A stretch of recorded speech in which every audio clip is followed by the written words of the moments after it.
আসসালামু আলাইকুম। সবাই কেমন আছেন? আশা করছি সকলেই সুস্থ আছেন, ভালো আছেন। আল্লাহর রহমতে আমিও সুস্থ আছি, ভালো আছি। আরও একটি নতুন ভিডিও দেখার জন্য আপনাদের সবাইকে আমন্ত্রণ।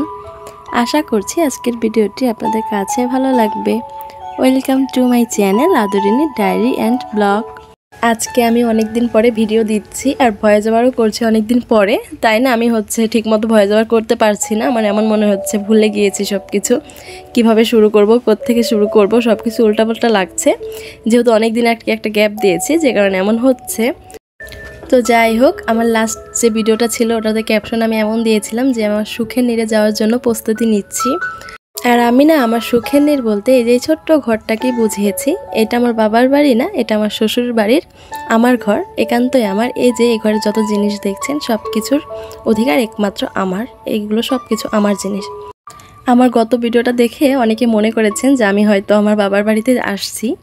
তো যেহেতু আমার বাবার বাড়ি এবং শ্বশুরবাড়ি একই জেলাতে, পাবনাতেই, আমার বাবার বাড়ি থেকে আমার শ্বশুরবাড়ির দূরত্ব আর কি 40 মিনিট। তো যাই হোক, আমি যতবারই ঢাকা থেকে আসি ততবারই আগে শ্বশুরবাড়িতে আসি, তারপর আমার বাবার বাড়িতে আসি। এখন আমি যে মুহূর্তে যেখানে আছি এখানে আর কি এখন আমি আমার বাবার বাড়িতে আছি, শ্বশুরবাড়িতে 2 দিন থেকেছি।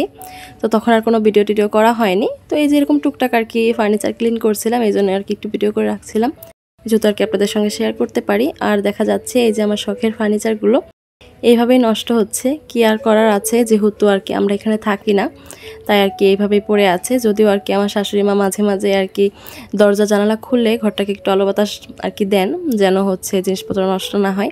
তারপরও নিজের জিনিসের মতন যত্ন তো আর অন্য কেউ করে না, তাই না? আমি আমার জিনিসটাকে যেভাবে যত্ন করব অন্য কেউ সেভাবে করবে না, এটাই স্বাভাবিক। আর এজন্যই আরও বেশি নষ্ট হচ্ছে, কারণ যেহেতু আমাদের বাড়ির যতগুলো সদস্য আছেন আর কি আমার জায়েরা, সবার ঘরে দেখা যাচ্ছে সেম জিনিস। আমার ঘরে যা আছে ওদের ঘরেও তাই আছে, যে কারণে আর কি সবারটা সবাই ব্যবহার করে, অন্যটা কেউ ব্যবহার করে না।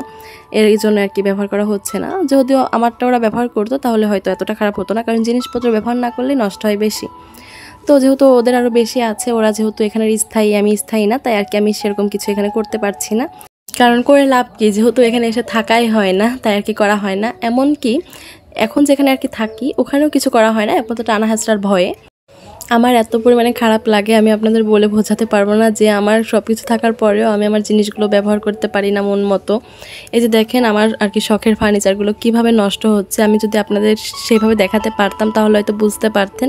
এভাবে কিন্তু আপনারা কিছুই বুঝতে পারছেন না, ক্যামেরাতে সেরকম বোঝা যাচ্ছে না। সব কিছু একদম নষ্ট হয়ে যাচ্ছে, যেহেতু ব্যবহার না করলে জিনিসগুলো কিন্তু নষ্ট হয়ে যায়।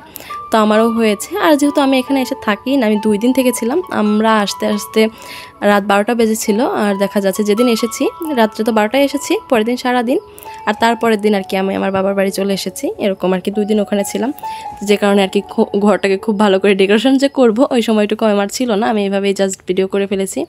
আর দেখা যাচ্ছে আমি যখন আসি সব কিছুকে ক্লিন করে রেখে আসি, না হলে আরও বেশি নষ্ট হয়ে যাবে। তো সব কিছু ক্লিন করছিলাম, এর মধ্যে আবার আমার শাশুড়ি মা মিষ্টি, আর এই যে এটা হচ্ছে ফিরনি, আপনারা এটা খান নাকি জানি না, এটা কিন্তু আমাদের এদিকে অনেক খাওয়া হয়। যদিও আমি কখনো রান্না করে খাইনি, আমার শাশুড়ি মাই রান্না করেন, ওনার থেকেই দেখেছি যে এইভাবে আর কি রান্না করেন, পোলাও চাল দিয়ে এটা রান্না করা হয়।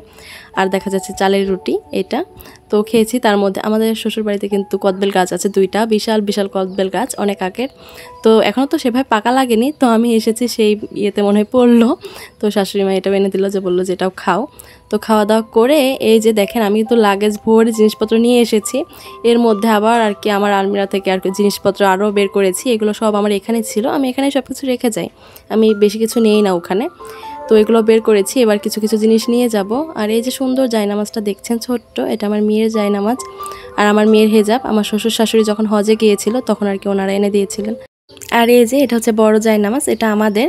আর শ্বশুর শাশুড়ি যখন হজে গিয়েছিল তখন আর কি একটা বোরকা এনে দিয়েছিল আমাকে, এত সুন্দর বোরকাটা ছিল, কিন্তু ওই বোরকাটা আমার হয় না, আমার ছোট হয়, যে কারণে ওইটা আমি আমার আম্মুকে দিয়ে দিয়েছি। আর এই যে এগুলো হচ্ছে আমার বিয়ের শাড়ি আর কি। আর এই যে বক্সটাতে একদম বিয়ের যে মূল শাড়িটা আছে একদম ভালো, ওইটা আর কি ওটার ভিতরে রাখা, আমি সবগুলো এখানে রেখে গিয়েছি, নিয়ে নিই। আর এটাতে একটা গাউন আমার, আমি মোটামুটি সব কিছু এখানে রেখে যাই। আর এটাতে আর কি গহনা সেট আছে, তো আর কি সব কিছু আর কি রেখে যাচ্ছিলাম। আর আমি যেটা করে ফেলেছি ওইটা হচ্ছে আমি কিন্তু এই যে 2 পাল্লার তালাটাই আজকে ভেঙে ফেলেছি। ভিডিওতে খেয়াল করেছেন নাকি জানি না, খুলতে লেগে তালাটা একদম ভেঙে গিয়েছে। তারপর আবার মিস্ত্রি এসে তালাটা ঠিক করে দিয়েছেন। আর এই যে এটা হচ্ছে আমার বিয়ের আর কি হিল, কিন্তু সমস্যা হচ্ছে এক সাইজ বড়, যে কারণে এটা কখনোই আমার পরা হয় না। তো ভাবছি এবার এটাকে নিয়ে যাব, এটাও এতদিন এখানেই ছিল, তো এই জন্য আর কি বের করে নিলাম। আর এই তো এখন আমি চলে এসেছি আমার বাবার বাড়িতে। যদি রাত্রে এসেছিলাম, অনেক রাত হয়েছিল এখানেও আসতে আসতে। তো আমার বোনদের জন্য চকলেট নিয়ে এসেছিলাম আর এখানে মিষ্টির প্যাকেট নিয়ে এসেছিলাম। আর দেখা যাচ্ছে কি এখানে না লাইটিংয়ের অনেক সমস্যা আছে, ভিডিও সেরকম ক্লিয়ার আসে না, তো প্লিজ এই জিনিসটাকে একটু ইগনোর করবেন। আর যেটা হয়েছে দেখেন, এই যে সন্দেশ মিষ্টিগুলো আর কি আনতে আনতে অর্ধেক শেষ হয়ে গিয়েছে। আমি তো খেতে শুরু করেছি, আমার বোনরাও দেখা যাচ্ছে খেতে শুরু করেছে। আর ওই মিষ্টিগুলো কেউ ধরেও নি, এই মিষ্টিগুলো ওদের অনেক পছন্দ আর আমারও অনেক পছন্দ, যে কারণে আর কি আমিও ভিডিও করছিলাম আর খাচ্ছিলাম। তো যাই হোক, আমি আজকে কিভাবে কি বললাম, কিভাবে ভয়েস দিলাম আমি নিজেও বুঝতে পারছি না, এত পরিমাণে বাজে হয়েছে হয়তো। প্লিজ একটু অ্যাডজাস্ট করে নেবেন। আল্লাহ হাফেজ।